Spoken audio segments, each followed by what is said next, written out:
بسم الله الرحمن الرحيم السلام عليكم ورحمة الله وبركاته ودنا يتكبرات وندموچي ناهتوچي ባላችሁበት የአላህ ሰላም በእናንተ ላይ ይሁን እያልኩ ከሰሞኑ የወንድሜ ሁሴንና እፎይ መሐከል የተደረገውን ውይይት ተያይዞ ሁለተኛ ቪዲዮ መሆኑ ነው ይሄኛው። በድጋሚ ወንድሜ ሁሴን አላህ Subhanahu Wa Ta'ala ወፍቆሃል አልহামዱሊላህ። ወላኪን አንዳንድ ብቅ እያሉ ያሉ ሙስሊሞች ነን የሚሉ እፎይን የሚደግፉ ሰዎችን አይቻለሁ። እነሱ የሚያነሷቸው ነጥቦች አሉ። ከነዚህ ነጥቦች ጋር ተያይዞ አንድ አጥር ያለ መልስ ለመስጠት ፈልጌ ነበር የመጣሁት።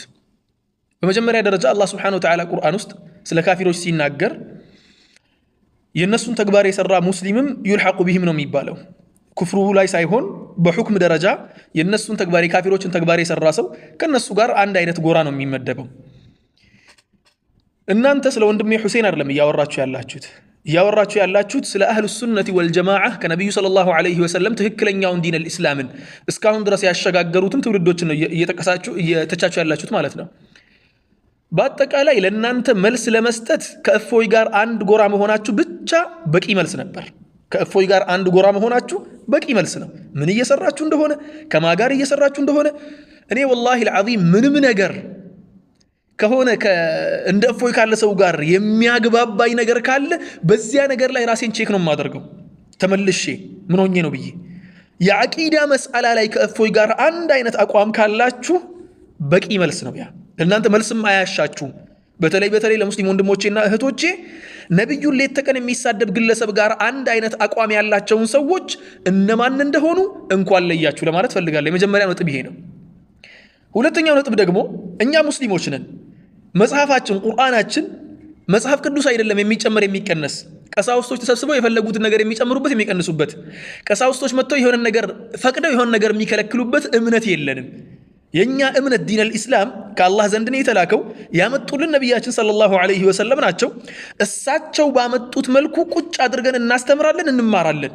ማንም ተመቸው ማንም ጎረበጠው እንትናለው ጉዳያችን አይደለም። የተመቸው ይቀበላል፣ ያልተመቸው ደግሞ فمن شاء فليؤمن ومن شاء فليكفر ነው። ይተው ችግር የለበትም። ኢስላም በማንም ከፍ አይልም በማንም ዝቅም አይልም። ስለዚህ ኢስላማችን ሙሉ ነው። ከአላህ ዘንድ ሲመጣ አፕዴት የሚደረግ ወይ ደግሞ አፕግሬድ የሚደረግ ወደ ላይ እንትን የሚደረግ ነገር አይደለም። ከቁርአን የመጣ ነገር አለ፣ በሐዲስ የመጣ ነገር አለ። ባየነውና በሰማነው ቁጥር ነው የምንናገረው። ከዚያ ውጭ አንድ ስንዝር ጭማሩ አንሄድም። ሶስተኛው ነጥብ ደግሞ ከአላህ በላይ እውነትን የሚናገር ሰው አለ ብላችሁ ነው እናንተ የምታምኑት? የአላህን ቃል ጥርጣሬ ያለባችሁ እንዴ? በአላህ ቃል ላይ እናንተ ሙስሊም ነን እያላችሁ የእፎይን ንግግር እየደገፋችሁ ያላችሁ ሰዎች በአላህ ቃል ላይ ጥርጣሬ ያለባችሁ እንዴ? ከሌለባችሁ አላህ የተናገረውን ነገር መቀበል ለምን ከበዳችሁ? ሌላኛው አራተኛው ላይ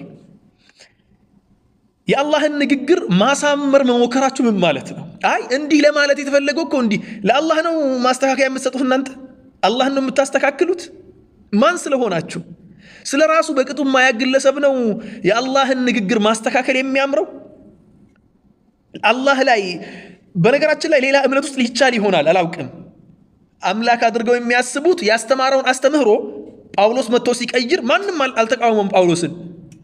ተግባባን? እንዲሁም መልእክተኛ አድርገው ነው የወሰዱት፣ ነብይ አድርገው ነው የወሰዱት ጳውሎስም ማለት ነው። ወላኪን ጳውሎስ መጥቶ ሲያስተምር ብዙ አስተምህሮቶችን ኢየሱስ ካስተማረው ውጭ ነው እኛ ውስጥ እንዲህ አይነት ነገር የለም በኢስላም ውስጥ አላህ የነገረን ንግግር እንቅጩ ናት። خلاص አለቀ። ከአላህ ንግግር በኋላ ሄደን ሼክ እንትና ምን አሉ የምንለው ነገር የለንም እኛ። ስለዚህ አላህ ንግግሩን የምናስተካክልለት አምላክ አይደለም። ሁሉን አዋቂ አምላክ ነው። ማን ምን ማወቅና ምን መረዳት እንዳለበት ያስተማረን አምላክ ነው። ጓደኛችሁ በጣም ንግግር የሚችል ከሆነ ሰው ቤት ስትሄዱ አትጨናነቁ፣ ዘና ብላችሁ ነው ንግግሩን የምትሰሙት። ጓደኛችሁ ግን በተናገረ ቁጥር መጥፎ ነገር ፋውልት የሚሰራ ከሆነ ግን ትጨናነቃላችሁ። በቃ ንግግሩን ለማስተካከል ሁሌ ነው እንትን የምትሉት። እናንተ አሁን ለዚያ ጓደኛችሁ እንኳን ያላችሁን ክብር ለአላህ ቃል አልሰጣችሁም። የአላህ ቃል ውስጥ ያለን ነገር ታፍሩበታላችሁ። እና ታዲያ እስልምናችሁ የቱ ጋር ነው?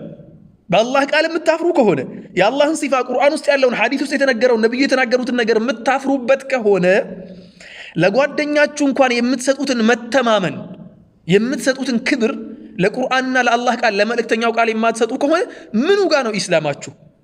ከእፎይ ጋር አንድ ጎራ ሆናችሁ እነኚህ እንትኖች እኮ አዋረዱን፣ የአላህ ቃል ነው እናንተን የሚያዋርዳችሁ።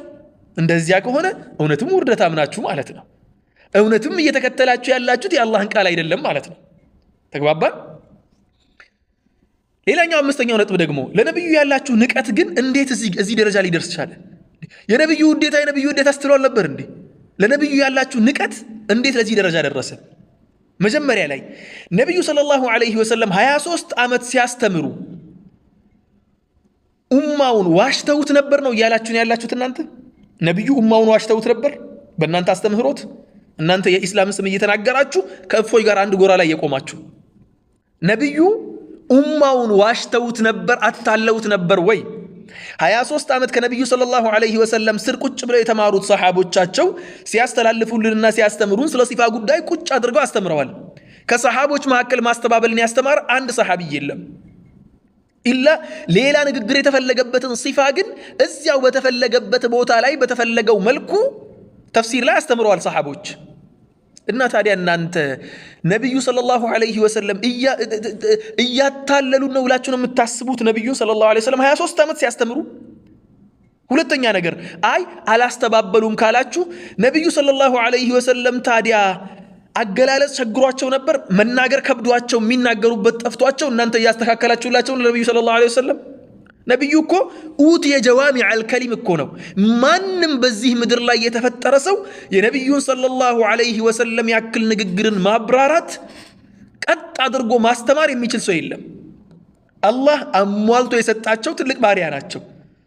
እና ታዲያ ችግራችሁ ምኑ ጋር ነው? ከነብዩ ጋር ያላችሁ ችግር ነብዩ ያላስተማሩትን አስተምህሮት አምጥታችሁ ከፍልስፍና ጋር እስልምናን ቀላቅላችሁ ስታስተምሩ ነብዩን እየተቻችሁ ነው ማለት ነው። ሶስተኛው ነጥብ ደግሞ እነኚህ ሁለቱም ካልሆኑ ነብዩ ሰለላሁ ዐለይሂ ወሰለም እናንተ ዛሬ ያመጣችሁትን አርራህማኑ ዐለል ዐርሽ ኢስተዋ የሚለውን ተፍሲር የምትሰጡትን ወይ ደግሞ ኪልታ የደይሂማ የሚን የሚለውን ተፍሲር የምትሰጡትን ነገር ነብዩ ትናንትና አላወቁትም ነበር? እናንተ ዛሬ አዲስ አስተምሮ ስታመጡ ነብዩ ያላወቁትን ነገር አንደኛ እናንተ እያላችሁ ያላችሁት ወይ ነብዩ አውቀው እያታለሉ ነው እያላችሁ ነው።